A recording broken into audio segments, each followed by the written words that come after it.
Welcome back to Forbidden Knowledge News. I'm your host, Chris Matthew. Today my guest is Brandon Thomas. Before I bring him on, just a couple of announcements. You can always get new episodes free on Rokfin, Odysee, and all podcast platforms. Click the link in the description and subscribe on Rokfin. This is where you get our premium content. You can also get all the premium content from all the awesome creators there on Rokfin. Go create a free account and check it out. You won't regret it. Check out all the new awesome podcasts from the Forbidden Knowledge Network. You can get them all in one place. That's our website, forbiddenknowledge.news. Finally, guys, we're living in extremely unsure times, and an emergency food supply would be a really good investment right now. Check out the experts in emergency preparedness, My Patriot Supply. They're nutritious, delicious food. It stays good in storage for up to 25 years. And right now, you can get up to $100 off a 4-week supply of food. Just click the link in the description and see what My Patriot Supply has to offer. Today, I want to welcome Brandon Thomas. He is producer and host of the unstoppable show, Expanding Reality. He is a seeker, philosopher, musician, rancher, avid idea hunter, and lover of all things fascinating. He has had a long-time obsession with interesting people and out there ideas. Some of his topics of interest include philosophy, spirituality, UFOs, self-help, life coaching, manifestation, alternate perceptions, conspiracies, the possibility of life elsewhere, and endless other mysterious and powerful forces and concepts. Brandon, welcome. How are you doing today? What is up, my man? I'm doing well. Every day above ground's a great day, right? Definitely so, yes. Thank you so much for coming on, man. Like I was telling you earlier, I mean, we've been Facebook friends for, I think, a long time, and we've actually communicated a few times through Messenger, and it wasn't until late last year I found your podcast, and it's awesome. You've had so many of the same guests. You've had some more amazing guests that we were just talking about trading up some guests, so many of the same topics that I cover. It's awesome to see the path that you come on, and looking forward to getting to some crazy conversation with you tonight. We could definitely do that. First of all, thank you so much for having me. And secondly, thank you so much for the kind words, man. I appreciate it. The whole point of the show was just to explore the ideas exactly like what you do. And on there, you know, we have a wide variety of topics just like you, because you want to consider everything, right? Everything might be a part of these huge mysteries that we're unraveling here that only lead you to a million more mysteries, but that's part of the fun. Yes. So yeah, I love doing the show, man. It's been an opportunity to ask all these people that I've heard on Coast to Coast or read their books or been influenced by over the years, you know, the questions I want to ask, you know. So yeah, we were talking about how easy it is to talk to so many of these guests and get them on the show. Tell us what really got you started doing this and down this path. Yeah, so I've been researching, I guess, esoteric type topics for well over 20 years now. Kind of goes hand in hand with spirituality, spiritual awakening, and the conspiracy theories. They all kind of, one leads to the other generally. Mine all happened at the same time. I got the book Conversations with God by Neil Donald Walsh, who I have had on the show, and great. That was a bucket list conversation because this dude changed my life, right? Or the book he wrote changed my life. So got that book. Same time, something else happened in 2001. I don't really remember, something crazy, but anyway, then that led me to looking into what's going on with the government. I don't know how deep you want to go on those rabbit holes, but conspiracies in general. And then the spiritual awakening and the awareness to conspiracies, or that this world was not what you were being told, was kind of all at once. It was like a big data dump on me. And it was also coinciding with whenever I moved out of my house, like my folks and I, background, whatever, everybody's got a story. And so 2 days after I graduated high school, I packed my bags with as many things as I could put in 2 bags and my guitar, and I left. And I was on my own for about 6 years, just wandering around. And all of this coincided with being handed new spiritual information to look at, the fact that the world is crazier and there are things going on all around you that are nuts and not what they seem. All of that I kind of got exposed to all at once. And then that kind of culminated through about 5 or 6 years of research on that end, just a big data dump of UFOs, of, alternative history of all of this stuff, listening to Jonathan Gray and talking about UPAs and stuff on Coast to Coast, So leading down that path, and then it culminated with a very tough one of those get it or forget it moments. And it was when I went to China. And so I went to China as a touring musician. I was over there for a month, but the first night I was there, had like the worst experience ever, and I was the scaredest I've ever been. I went over there just by myself with my guitar, and I was on a month-long tour over there. Didn't speak a lick of Mandarin or anything. I was promised money, didn't get any of it. All of my CDs and most of my gear and stuff that I was going to sell over there was stuck in customs, and they wouldn't let it out. So I was in this with nothing. I even a couple of times played on the street with my guitar case open so we could get money to get on the train to get to the next gig. It was crazy, man. So that was a big, eye-opening, terrifying experience that really made me come to terms with myself and my place in the world and how huge this place is. So it was like a bunch of things packed into my 20s, along with many, many, many psychedelic experiences. And that's that's been an interesting part of the story as well. That's awesome.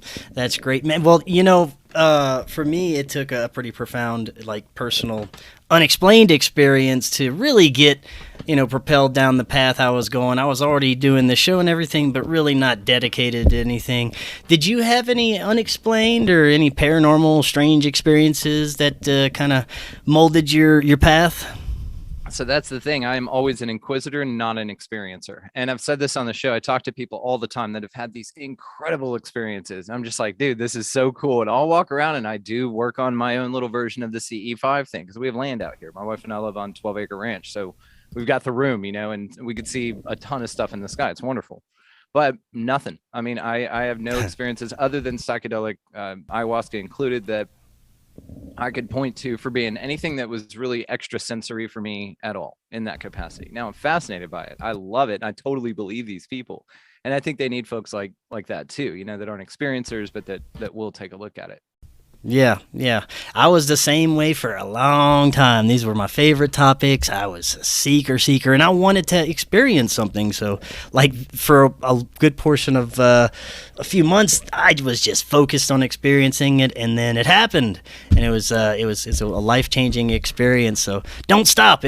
Something will happen if you keep wanting it to. I'm pretty sure it will, at least. No, I completely agree, and I'm open to it. It's just not something that I've yet experienced, or it's not something I remember experiencing, because it's my understanding that they can make you remember or not, whatever the phenomena is. And so if that's the case, we may all be abductees to some level and part of some hybridization program, perhaps. And then they just wouldn't let you remember it. So, well, of course, we're going to go ahead. Oh, I said just maybe. Just maybe. I might have had experiences. Yeah, well, of course, we're going to touch on extraterrestrials and phenomenon of that sort tonight, because that's, of course, one of my favorite topics.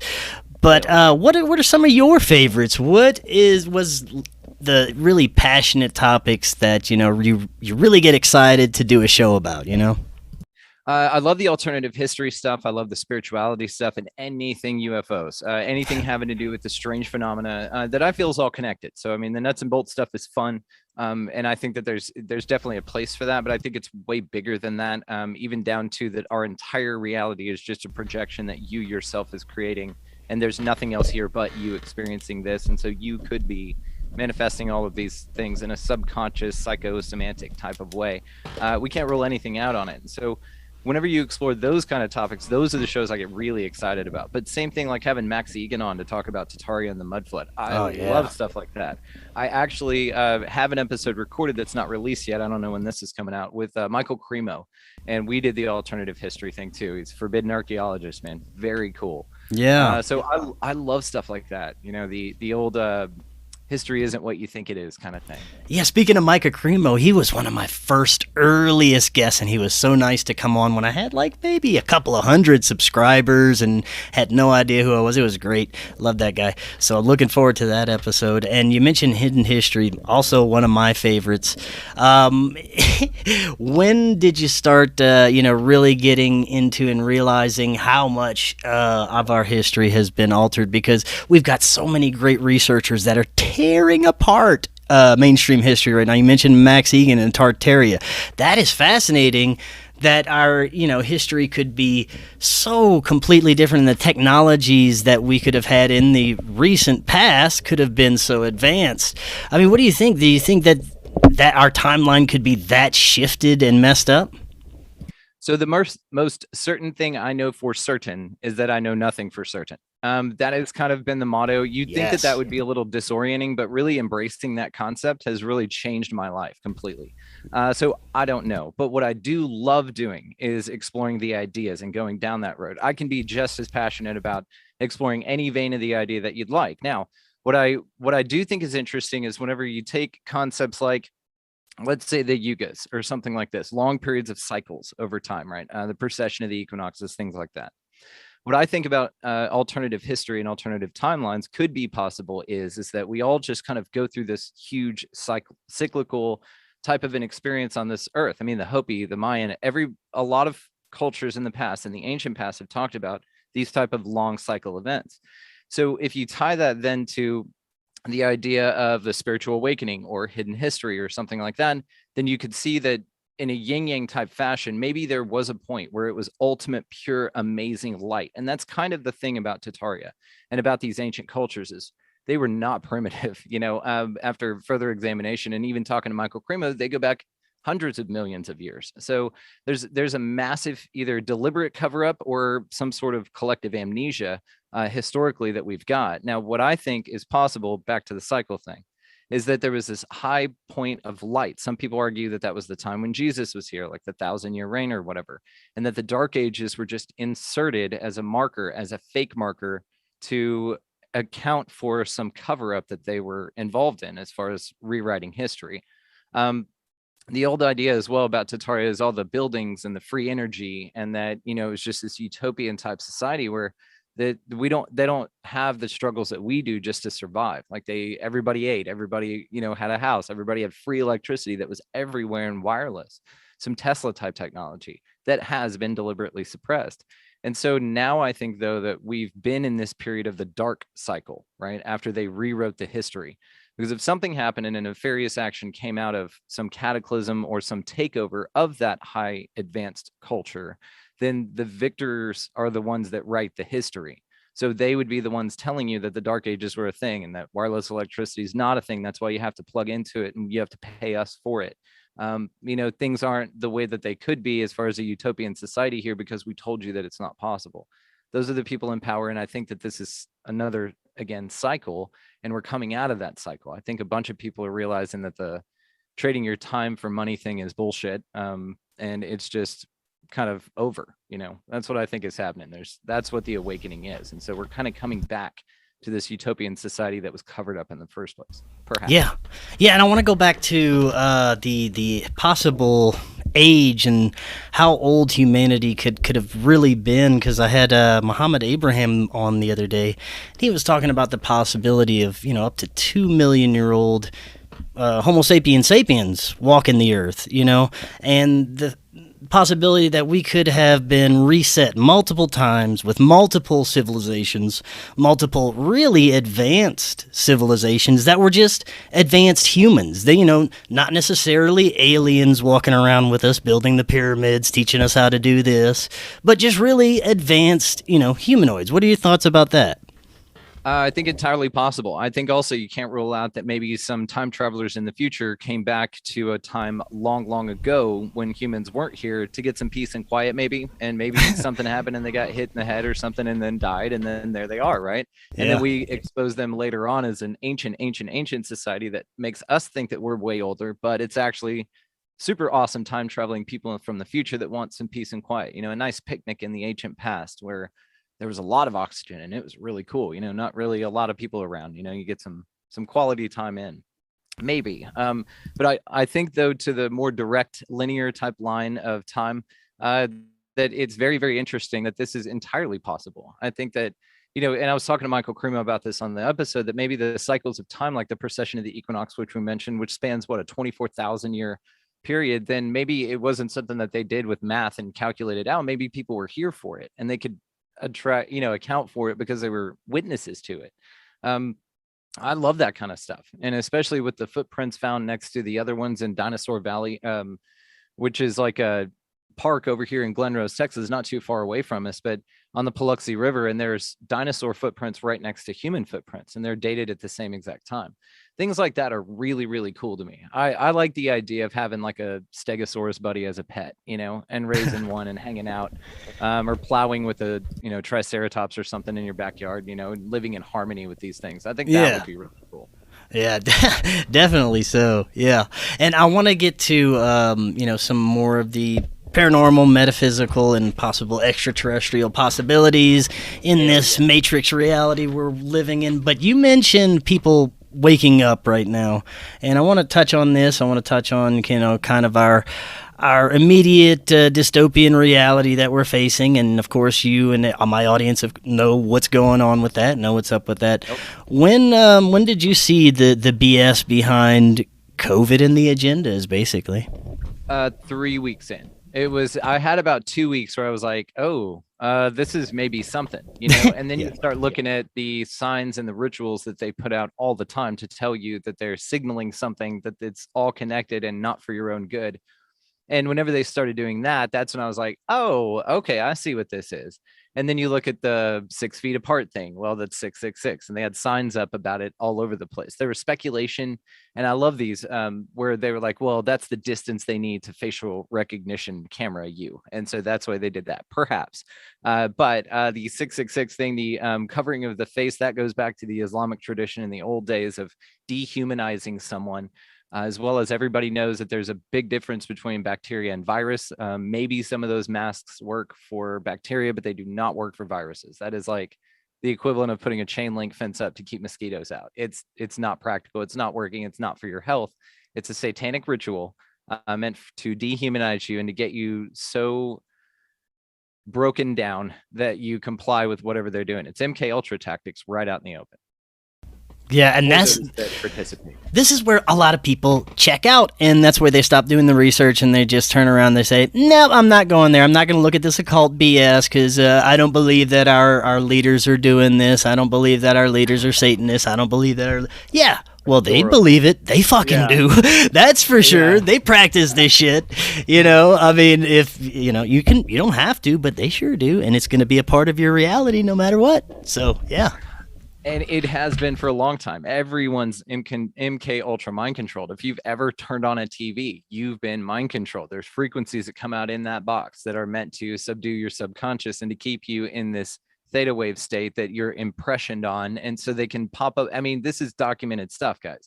Look up Operation Mockingbird, that kind of thing where they started influencing the media. And then it's just this huge game. It's just a huge mafia type of a thing with the government. There's a guy that came on my show called Etienne de la Boetie Squared. Have you ever heard of him or talked to him? He's been on my show like 5 times. Yeah. Dude, I love that guy. And so same thing, right? It's the government is organized crime, intergenerational organized crime. And so when you look at that, and then you look at all the ritualistic stuff, what you said, it's pretty out in the open with the Bohemian Groves, with the different hand signals. You can look at a Mason manual and see that when they have the hand tucked in, and then, bunch of pictures of leaders doing that. You have the eye, of course, you have the 666, the triangle. A senator did this the other day as he went up to talk. He just stood up, did that, and then sat down. Well, it's like, it's so out in the open and it's so overt, which may be something that you want to cover, because I'm interested in the dark light dichotomy. But specifically to this topic, though, I think that this is engineered to wake us up. I think that the dark and the light, the evil and the good, however, the black hats, white hats, whatever, I think they're all part of the same whole. If you look at it, way scaled out, it's all just one entity, God, you, because you're all there is, if you follow the model again. But if that's the case, then both sides play a necessary role in playing the part of whatever you're here to do, whether that be a task as far as a soul contract goes, like a lot of people talk about, or if it's just a ride, if you're just here to experience things in this way and grow and evolve and whatever, or if it's a matrix, and there's no real difference between a creator God and the architect of a matrix. You wouldn't be able to discern the difference. Plus, it doesn't matter, like functionally, right? And so whenever you start talking about concepts like this and what it has to do with everything going on right now, because there's such overt discrepancies in common sense these days, and you're a conspiracy theorist if you, question any of it. And I think you should question everything all the time, like question everything. And whenever you don't do that, you end up with what we're facing now. And back to what you said also about whenever it was the masks that I was like, okay, this is it. And I was talking to my mom about this last year, and like a few months into this thing. And I said, if we don't take these damn masks off and everybody just say no thank you and look at it for reality now, if you want to wear one and you feel safer doing that, do that. Go with what you feel. But as far as the mandates and the fascism and all that kind of stuff, we could do without the Nazi handling of this situation, right? Which further leads to the point that it's not about your health. Because not once on the news did anyone, and a lot of people have brought this up, talk about vitamin D, get outside, get in, stick your hands in the dirt, go get some exercise, eat healthier, shut down McDonald's and leave the organic food stuff open.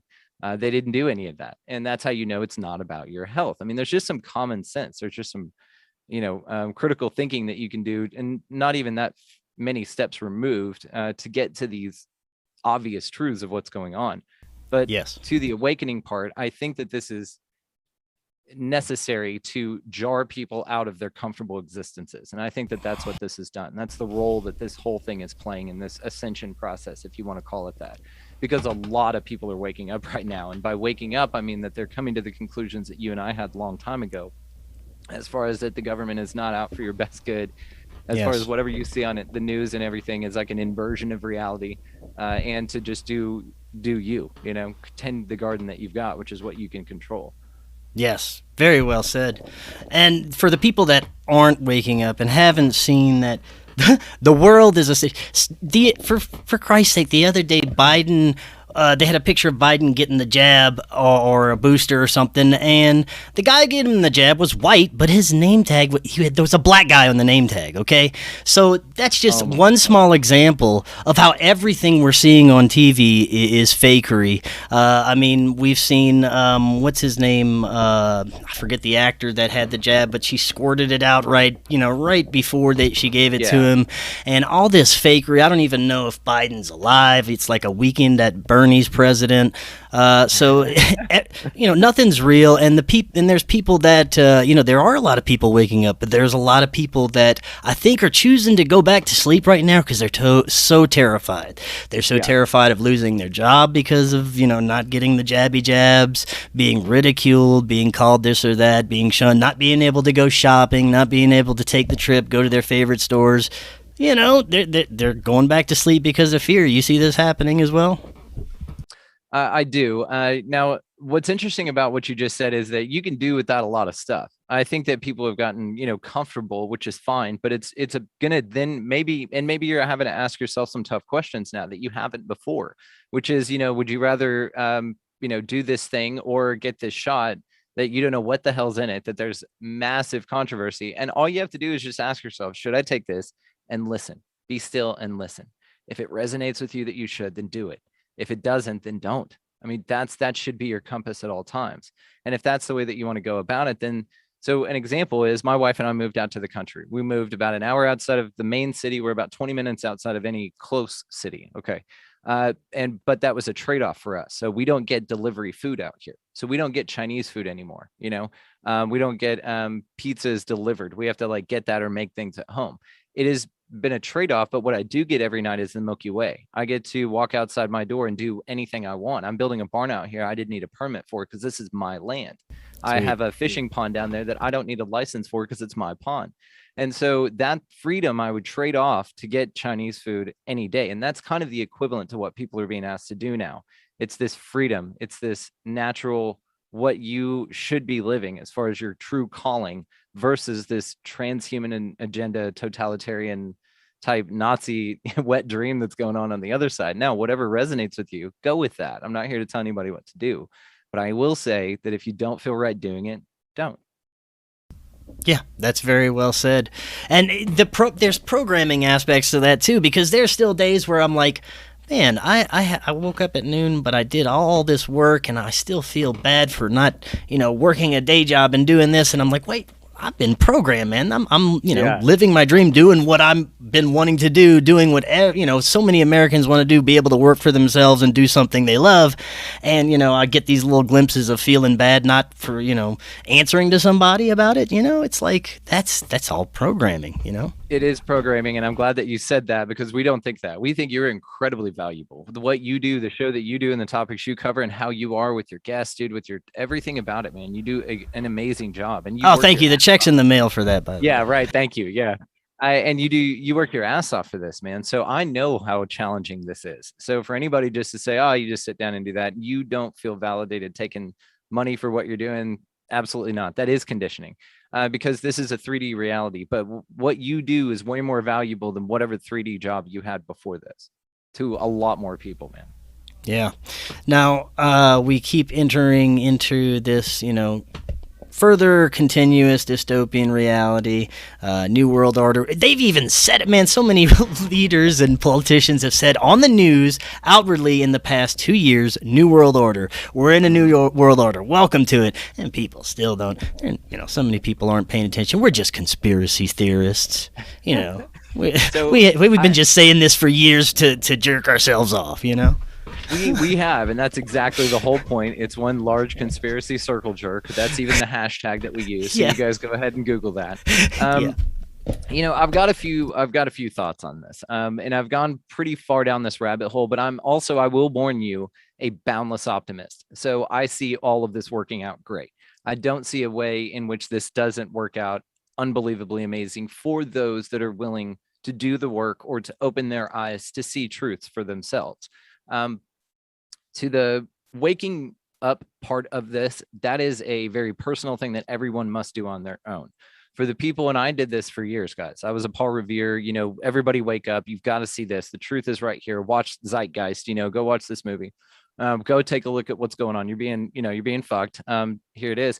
And that does not work. So what you do instead, and what I've found that to do, is to be a lighthouse, right? You're a lighthouse. And anybody looking for that will come and they'll find it. And whoever finds it, it was meant to find them, right? So it all works out like that. Now, there are a ton of people out here that do not want to wake up. They don't want to see how the magician does the tricks. They don't care. They want to eat their Doritos and watch the Real Housewives of whatever. Yeah. And that's their existence. Now, on a couple levels, there's nothing wrong with that. If it's this just, Matrix type reality where you just are here to do whatever the hell you want, that's what you want to do, then go for it. But there does seem to be this bifurcation on the planet lately. And, Dolores Cannon talks about this split, right, of reality that's happening, to where you move on to this 5D and then some people stay in the 3D. Well, I think that there are tons of clues. Like you said, man, it's so overt. It is so out in the open. They couldn't do more because they just don't care anymore. They're just getting it out there. Now, I'm a big believer that politics is actually politricks. So all of it's fake. I think that people that still look at politics as anything other than fake are the kind of people that still believe that wrestling is real, But, and again, there's nothing wrong with that. If that's how you guys want to do it, then go for it. But if you look at it a little bit further back, you see that both, the left and the right are just two puppets on the same entity. It's just there to divide you. It's just there to do that. So when you start waking up to facts like this and you see obvious truths like this, then yeah, you were meant to ascend and go on. The people who didn't do the work and didn't care to get out of their comfort zone a little bit and explore a little bit deeper and do some critical thinking, they're not meant to move on with us. Now, maybe that's just this experience in this reality, because on a large level, I think that we're all the same thing. So there's no separation. I think it's just about lessons. And I think half of us, or whatever percentage, are quote unquote waking up. We'll kind of experience the next level. We'll kind of level up, if you want to put it that way. And the others will experience a 3D reality in which their lack of critical thinking is going to bring them to a transhuman agenda, George Orwell, Nazi wet dream that is just going to be like a living hell. So you're welcome to experience that, because again, after that's over, you just descend back to source and you go, damn, that was awesome. And then you plug back in and you do it again. Maybe, perhaps. That's kind of where I lean on that. Yeah. I want to touch on something you mentioned. You mentioned how collectively our consciousness is kind of creating all this because it wants to create a better situation collectively for itself. And I've been thinking that for a while, since we're all part of Source. Source wants us to be better. So collectively we might start a little turmoil to slap ourselves in the face and say, wake the fuck up, I hope so. Now I'm a little bit less sure about what source wants. I think source wants experience, and that's it. So I think that there's no right or wrong. It's just about what serves you and what doesn't serve you. But I think also different things resonating with different people is necessary for the experience. Now, I think that collectively, if we do the 100th monkey type thing, which I'm very much looking forward to, we kind of split off into this area where, okay, it's like, all right, source is basically saying, okay, we've experienced this thing, check, right, off the list. Now let's do like this utopia thing, or let's do this thing now to where we split the earth, to where these people who want to just follow and obey and not question, because it's a lot of work. They got soccer games to go to and stuff like that.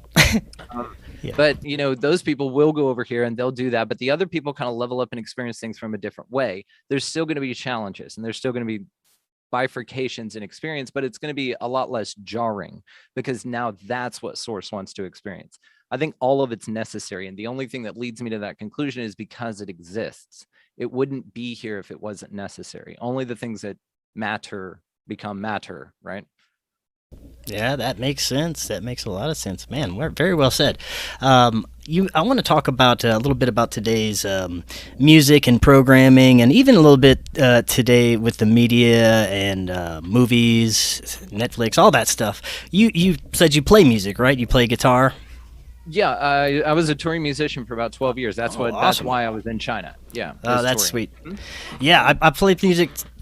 Plays it music too. Hold on a second. Something's showing up on my screen here. That's weird. All right, sorry about that. But yeah, and I've played guitar for years, and I've been in bands, and I've also noticed the horribleness of today's music, and not only the music, but a lot of movies and media and the stuff surrounding it. But I used to work for a corporate cell phone company, and I'd be exposed to today's pop music every day. And along with the electronics and frequencies all around me, by the end of the day, because of listening to shitty music all day, I'd have a headache. I'd feel terrible. I mean, the whole time this stupid pop song would be bumping, Nicki Minaj or whoever it is. I mean, it's all the same now anyway. I felt like that you shake your booty. Yeah, I felt like my brain was slowly leaking out of my ears the whole time, or I'd get a nosebleed, or so I would just die. I don't know. It was awful. Not a bad metaphor. Yeah. And it was for, my full 8 to 10 hour shift every day. They played this freaking stupid stuff, and I'd, have to be trying to concentrate on work, and it's weaponized. That's the only thing I can say, because I remember I used to, back in the day, even growing up in the 80s, the music was more, enjoyable, even if it was cheesy pop music. But I had my own tastes, and, I grew up on punk rock and alternative and a lot of that stuff. But nowadays, you can't find anything good. There's nothing on the radio that I have to, go back to my oldies, or I have to write my own music to hear anything decent. But it's all been weaponized. You're experiencing the same types of things? In the mainstream, absolutely. I think that Spotify has actually enhanced the game a little bit, because you can find a bunch of really cool stuff. I'll actually send you a playlist, man, of some new music, just because it covers everything. I listen to everything. Texas country, hip hop, old school hip hop, rock, alternative, all of it, right? So yeah. I'll send you a playlist, and we'll get you on some new music. But I think that anything in the mainstream, anything with the loud voice, is the one that you're meant to pay attention to. But I think that it's an inversion of reality. And that with all the people that are a very, very small minority of whatever group, it doesn't matter what it is. They have very loud voices, and they dictate policy for everyone, when 99.9% of people don't feel that way, and also aren't opposed to what they're wanting. They just don't necessarily want the extreme measures of what's being demanded. So there's these types of things in music as well. It's the loud stuff. It's the whatever's, getting inducted to whatever Hall of Fame. You probably isn't something of substance, right? It's going to be low vibrational. And that's something that I've really been paying attention to lately, is vibrations, right? And this is the Tesla thing, right? If you pay attention to frequency, vibration, then you'll know the secrets of the universe, kind of a thing. So with that, though, whatever resonates with you, again, back to the thing, if it resonates with you, do it. If it doesn't, don't. Music does the same thing, but it's, resonance is a musical term, so it's a little more literal in this sense. So to something that's going on, though, and is weaponizing the music, is, of course, the lyrics. There's subliminal messaging in it, down underneath in hidden tracks. There are even down to the tuning of the music itself. So when 440 kicked in, I want to say it was in the 80s, but I can't really remember. Standard tuning, 440 tuning to E. on guitar and everything like that, that is a very low vibrational frequency. And so there are other frequencies that you can do. You may have seen these videos like on TikTok or something where they'll hit a frequency or a bell or something and it rings at whatever 930 hertz. And you can it clears your head throat chakra or something like that. These are very real things. And so it's sound healing technologies and stuff like that. Modern pop music and anything designed for you to listen to in mass is not out to awaken you in any way. It's weaponized. To subvert you, and it is definitely weaponized. Absolutely. I completely agree. Yeah. It's I feel bad for most of the people that don't even try to or don't have access to any other forms of music. That's all they've had. But yeah, I'd appreciate an updated playlist. I don't have time to get out and look for new music much, so that would be awesome. Yeah, I'll just send you some cool stuff because I'm like you. I like underground type stuff or non-mainstream type stuff because you could hear the heart in it still. It's just got no, and that's the thing about most music now that's out in the popular media. It's unauthentic. There's no substance to it. It's just and it's not meant to be. That world that they're pulling over your eyes out there is very unauthentic. That's the whole point of it. Yes. And speaking of unauthentic wool being pulled over our eyes, I hate the word disclosure because it's not that. It's disclosure's been pooped out of the water a long time ago. I don't know what this is going on in the mainstream. It's just a bunch of psychological warfare and confusion for the people. But the past few years, since 2017, we can say since the New York Times article, the mainstream UFO thing, been blowing up and been deceiving people, as far as I can tell. And a lot of the players involved, a lot of the mainstream players that you hear on all the radio shows, going around the circuits, talking about the same things, being involved with high-level players in the government and CIA, coming out all of a sudden about disclosure in the past few years, and then kind of reeling it back and letting it simmer down in the mainstream consciousness. But I want to get your thoughts on not only what's behind the fake disclosure in the mainstream, but what is really going on with this whole phenomenon? Because I don't know. I've been researching it for a long time, and the thoughts on it change almost every day, almost seconds of every day. I've had my own contact experience, and my perception of it has changed constantly, and I think it's going to evolve as I keep getting older. I don't know if I'm ever going to understand what this phenomenon is, what happens, the abduction phenomenon, what people are seeing in the skies, if it's even connected. I'm pretty sure it's all connected, but I don't know if it's little green men coming from other galaxies. I don't even know if it's a physical phenomenon. It could be some kind of part of our reality that manifests through our consciousness in some way. I don't know. What are your thoughts? I'll touch on the disclosure thing first, and then answer the second sure, part. Yeah. But, so my answer to the last part actually is all of it. I think it's all of it, and I'll tell you why here in a minute. Teaser. So the thing about disclosure, let me ask you a question to then ask to answer your question. Do you think disclosure is important? I think that disclosure from the right source is important. Yes. Do you feel like we haven't gotten that yet? I think that no, I don't think we ever will. I think that we have maybe a little more of a peak of an understanding of what we could possibly be looking at, but no, I don't think we have anything. I don't think we know I don't think we're close to knowing what's going on. No. I definitely agree that we are nowhere close to knowing what's going on. But I will say, and why I asked is because I don't think disclosure is important. I think that we have had a toxic relationship with our shitty government that's going to lie to you. Yeah, anyway. I agree, because I hate the word disclosure. I don't even know what that means anymore. You're right. It's a psyop. It's an engineered thing, just like the CARE Act. Okay, it's like things that they put, disclosure. Ooh, we're going to disclose all the shit that you guys know about already, and you probably know more. Collectively with your ideas than we could ever tell you. I don't trust the government at all. Right. I don't think anything that they tell you is going to be true. So I think that hoping for disclosure is like a father that's abused you your entire life finally telling you that he loves you. It's not, they're not equivalent to me. Like, I won't get any comfort in it. The thing actually, it will make me think the opposite. I will think, okay, what shit are they about to pull? Whenever they come out and just finally say, okay, aliens are everywhere. Here's, Blip Blow Up. He's from the Zeta Reticuli star system, and he's here to tell everyone how it's going to go down from here on out. I will be like, dude, stock up on food. I hope y'all have guns because some shit's going down. Because it's not going to be for your best interest, just like this. They're not going to tell you, hey, these aliens are here, everything, or they might tell you, hey, they're here, everything's going to be cool. And that's when you're fucked. That's when the takeover happens, because it's the opposite. Anything you see coming out of that damn box, the opposite is what's true. It's an inversion of reality. And once you start looking at it like that, or seeing it for what it really is, which is that, then that's when you look at it and you go, I don't need disclosure, because you're just going to lie to me about it anyway. I think that we've gotten the best research going on with the underground movements of everybody that's been looking at the phenomena for decades, and the people that recorded strange phenomena on stone tablets back in the day, so that we could kind of glance back and look at that it's been going on for a really long time. Now, as far as what the hell it is, I'm with you, man. I have no clue.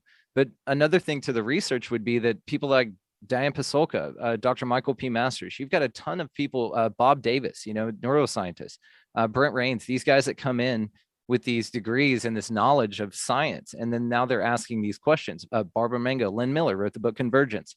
All of this is, I think, where the phenomenon is going next. It's the marrying of the philosophy and the physics. That's what has to be done. But I think that it being done from the people who have the archived information, as such as us as a community, are kind of the best shot that we've got at this as far as a grassroots thing goes. Even with all the dissenters and all the crazy stuff that goes on with the misinformation and stuff like that, that's deliberate, but you can kind of weed yourself through that.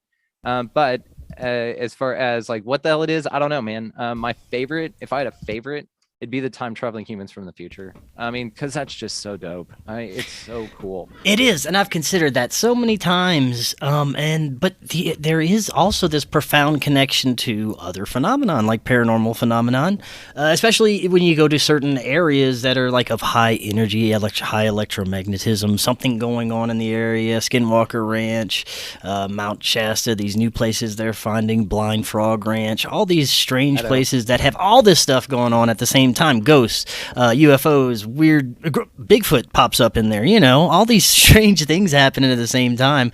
I don't know if that's just for that area is like a glitch in the matrix. I don't know, but there are other instances where people who have a lot of ET contact will also see ghosts, Mm-hmm. So yeah, that's interesting. The ancillary phenomena have to be considered for sure. Now, I feel more, and whenever I had Paul Askoff on, he wrote a book called UFOs, The Real Story through Flying Disc Press. Check him out. Awesome dude. But his concept is of the interdimensional type phenomena, which I'm a big, it makes the most sense. I think the most fun is future humans in time machines, which does not actually discount it from being an interdimensional phenomena, because I think the time travel will eventually be explained as an interdimensional phenomena, not necessarily as a linear manipulation from time from our viewpoint, as we suspect that it should look. I think it's definitely going to be more of a jump into a new dimension where the time that you want to go to is already existing now. So you just hop into that reality where in an infinite universe, you have like the highest percentage, and that would probably be how the technology would be worked out, where you have the highest percentage of probability of sameness in a dimension where the time lines up. Because if the theory goes that we live in an infinite universe where infinite timelines are happening all the time at the same time, then you should be able to transition into one of those if you can figure out the technology or the mechanism in which to travel. And if you could do that, you may need a vehicle or a UFO or something to achieve such a thing. And if that's the case, maybe it's not an anti-gravitic type of a propulsion system. Maybe it's something that's a dimensional rift manipulator. I don't know what the hell they'd call it, but something like that then could transverse different dimensions. And that's also why, there's accounts of UFOs coming through and setting trees on fire and stuff, because they're hot. There's friction from the differential in atmospheres that they're coming through, and it appear out of nowhere, seemingly. And maybe it's not a cloaking device necessarily. Maybe it's just jumping into another dimension, which would look like a cloaking device because it doesn't exist in this dimension anymore. So those are the fun ones, man. I love the interdimensional stuff, because this would also explain like Bigfoots and ghost phenomena, because all the stuff that's associated with, I completely agree. It's all connected. And there are way too many accounts of it being coinciding with UFO experiences, whatever kind of contact that is. And that I completely agree, dude. Yeah. Now, to take it a little deeper, both of us have had guests that claim to be insiders, whistleblowers, part of secret space programs, super soldiers, all these things that cannot be verified in any way, shape, or form. For some reason, there's no evidence of any of this stuff, but these people do believe with wholeheartedly, I can tell many of them, their own stories. They believe this happened to them. It is their reality, at least. And you have to consider that whenever talking and hearing these people's stories. So whenever you have like a super soldier on that said they've been to Mars and beyond, and they're fighting mantis beings and, have all this great technology, med beds, all this insane stuff, and they absolutely believe it and absolutely recall everything like it's just happened to them yesterday. What are your thoughts on these individuals? I think that you can't rule out the fact that some people are just full of shit. Okay, but Thank you. Yeah, no sweat. Because let's just say it, right? But I will say that on the show, on my position on the show is just to talk about the ideas. I'm not here to prove myself right or anybody else wrong. So that's why it's nice. And you do the same on your show, man. I mean, we do discuss the things, not in a disagreeing kind of a way, just in an open and inquisitive kind of way. I'm genuinely curious to hear your story. Yeah. I'm genuinely curious on your perception because it's, I think, very relevant. I also think it's very accurate. When you start looking at the psychology of the human mind, and that we definitely do create our reality to some degree, then you can also see, and you can see this in your reality right now, there are diverging points that are completely at odds with one another, yet you can prove 100%. Science is never settled. They say that there are many phenomena that we can't explain and aren't repeatable, but some of them are, but they're discounted. History has been rewritten. So whenever you look at all of these things, then you kind of add up to that it's up to you, and that your perception of your reality is your reality. You can do this on micro levels. You can do this whenever you manifest things in your existence. And this doesn't have to be big stuff to prove the point, because if it works on a small level, it works on an infinite level. So you can manifest things like finding a penny on the ground with your birth year on it, and you will find this. You can manifest a blue feather. The Enlightenment book, I forget the author, but amazing stuff in there. Manifest a blue feather into your reality. Just, I know I'll see it, and you do. Take a look at green Jeeps, and then look at those, or blue Teslas. You'll see them everywhere.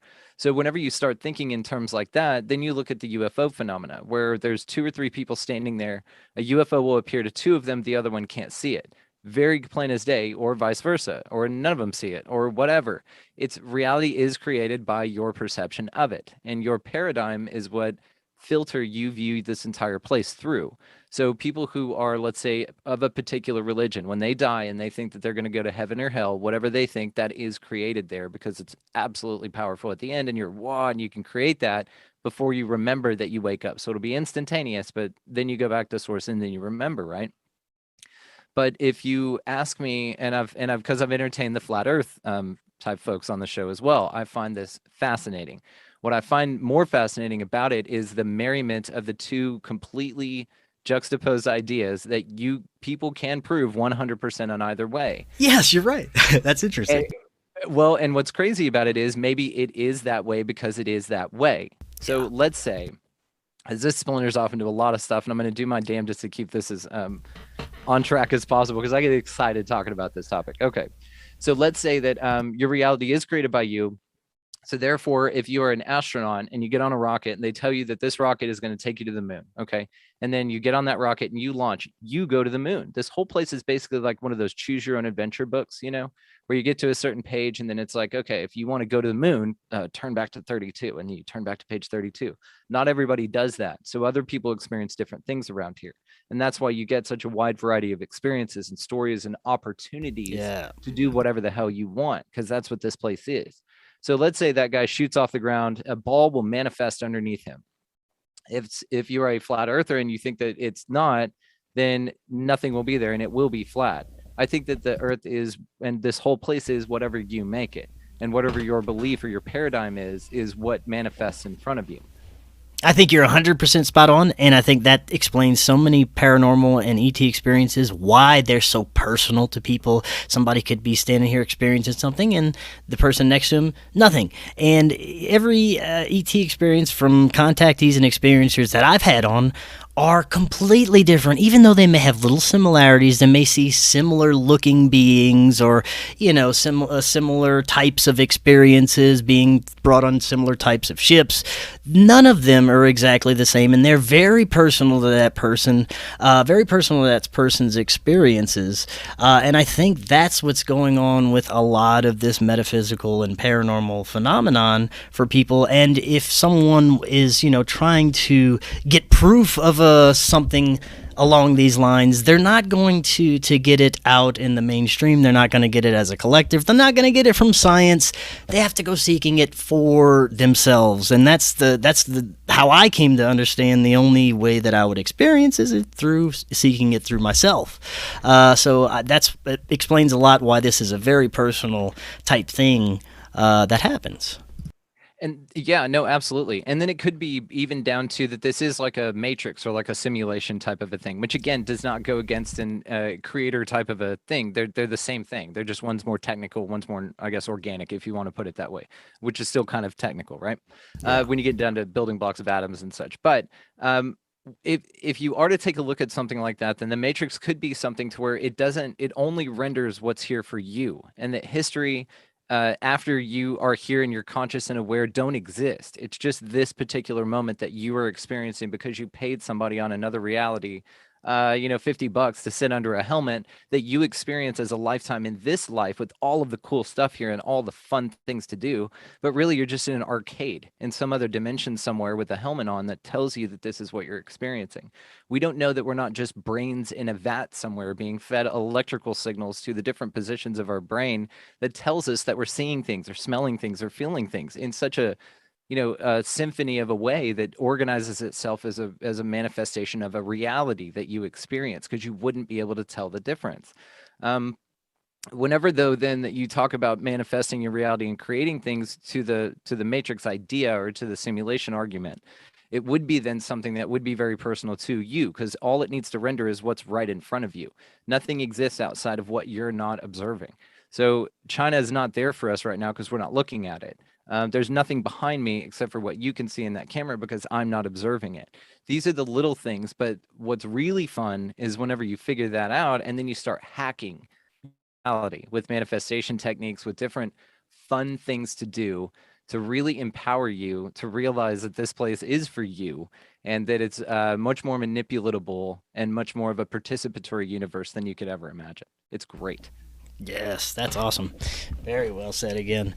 Man, I want to talk about how if it's difficult for you or if you've experienced this, I get emails every day for people who want to come on my show and present their information, their stories, whatever they got going on. Well, in the past few years, they've had a lot of misinformation, a lot of intentional people being planted in our community to spread misinformation, a lot of individuals that just want to get notoriety or spread BS because they think it's funny. There's been an uprising of this lately, and I think a lot of it's intentional, a lot of it's just something that's always been going on. But it's become, I think, recently even more difficult and more prevalent that these kind of shady people are trying to get out onto shows like this and spread misinformation, especially in these troubling times. Have you experienced the same thing?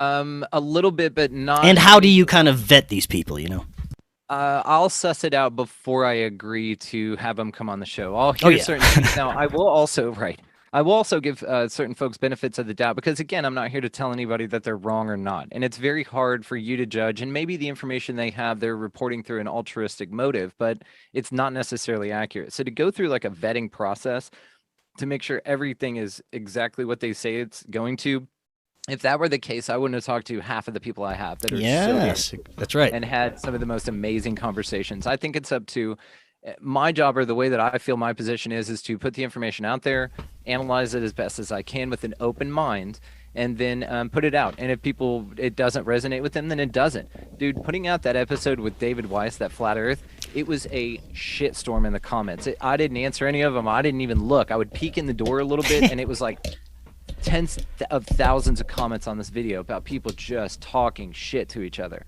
and it was crazy, and so it blew it up in the algorithm, right? It went Yeah. crazy, but it was one of those things to where there's misinformation people, and even David Weiss will tell you this. Hey, there's people that follow me that will comment on my videos as disinformation agents. That's just what they do. But Yeah. back to what you said about it being unfair that it is in this troubling time.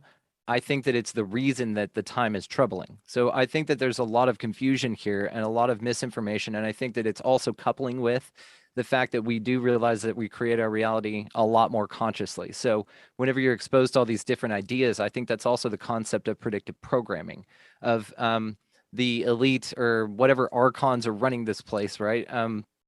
Because I don't put my, as Matt Landman said, I don't put myself in the shoes of a human being when I'm thinking about what these lizard idiots that are, chemtrail in the skies and running the shit out of this place into the ground, all these satanic assholes, whatever, lizard people as I call them. And so if they are out there running the show, then it is something that you have the opportunity to battle against and you can be aware of and just wake up, dude. That's all you got to do. Just wake up, look at it for what it is, tend the garden you got, and keep moving forward.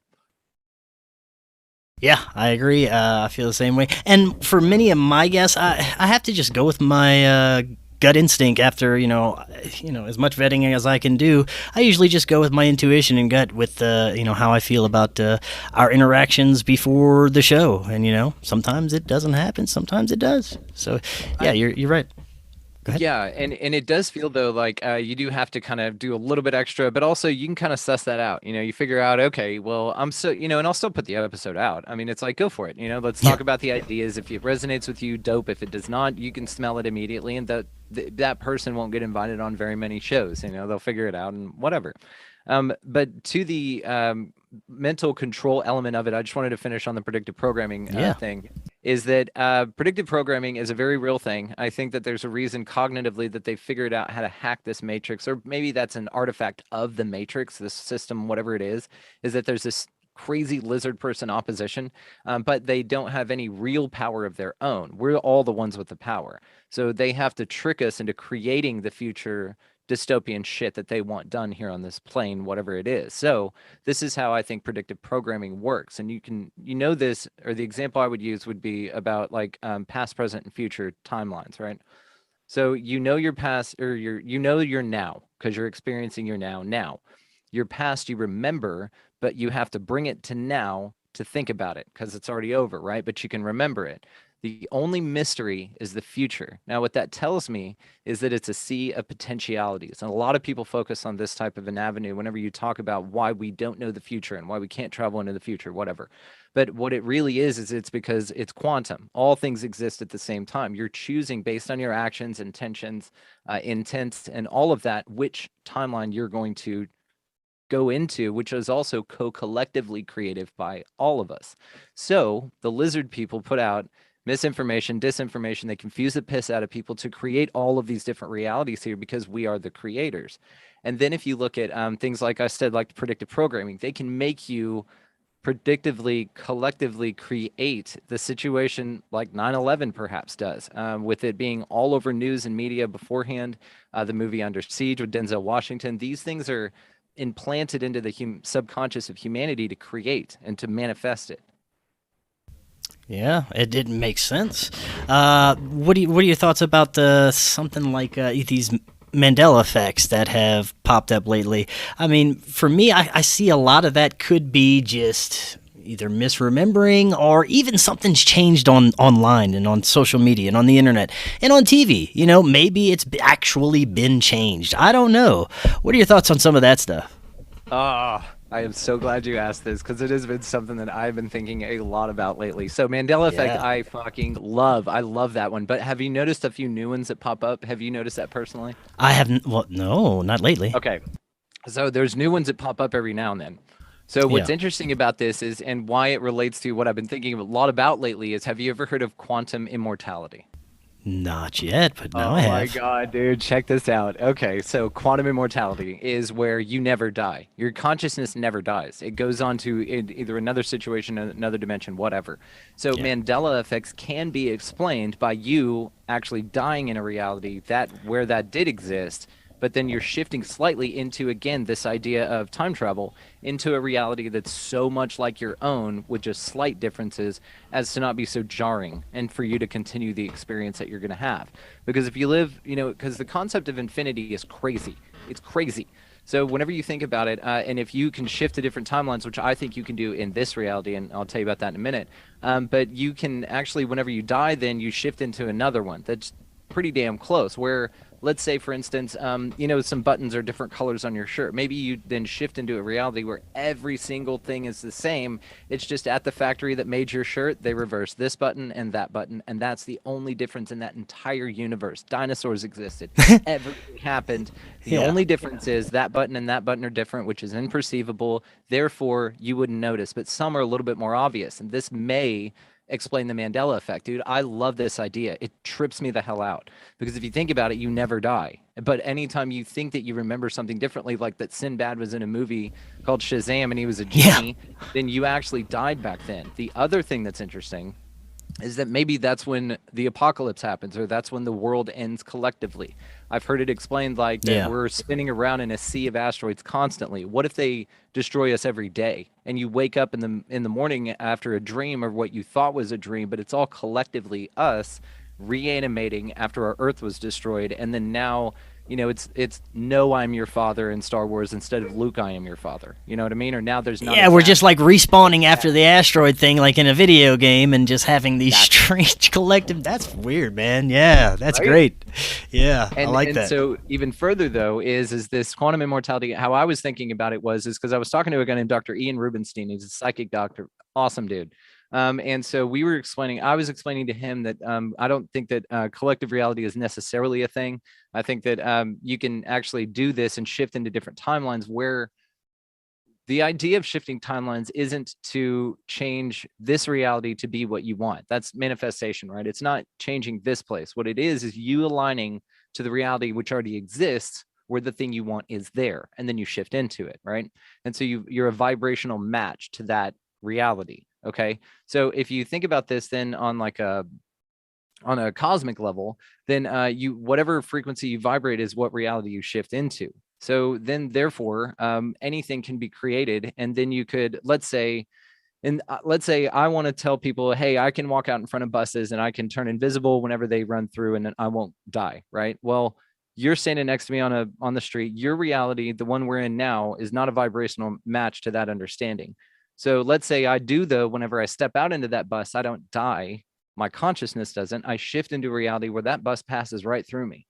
But from your perspective, in this reality, I get turned into Splosh on the road. Yeah. But you can't prove it. It's never provable, right? It's just now you're absent. Now all you've done is solidify the fact that this doesn't happen in this reality to positive effect, but also that you were correct and you're correct in your power of being able to shift to another reality. It's just that you can't tell anyone about it. Wow, man. Yeah, that's super interesting. I want to close on this reincarnation and your thoughts on it, and your thoughts that this could possibly be either just like you said, a consciousness training ground, or some kind of matrix reality video game for an alien. What's going on after we die with our consciousness? Are we being reincarnated because we want to come back? Are we agreeing to do this? Are we being forced? Is it a prison planet? Are we under trapped by reptilians, and there's some kind of grid over the planet? What do you think? I don't know. To answer your question, yes. Yes. Exactly what it is. It's all of those things. Awesome. I think that there are options. Like if I had to pick, because I don't plant my flag, but I'd love the options and I will explore any of them. Yeah. But if I had to plant my flag, which I don't, then I would say it's just a ride and we're all returning to source. It's like the great Bill Hicks quote. I opened my show with it. It's just a ride. That's it. It's just you're here to touch, taste, smell, see, and hear everything you can before your time's up, or before you try and prove to somebody that you can manifest through a bus. It's just something that we are here to do. Now, to the idea that there's like a task or it's a training ground of sorts, I don't know. It could just be as far removed as just an aliens video game, like you said. I mean, and nothing happens the game starts, and maybe when you go to sleep, that alien turned it off, and then he went on vacation with his family for a little while, and then whenever your life continues is when he started it back up.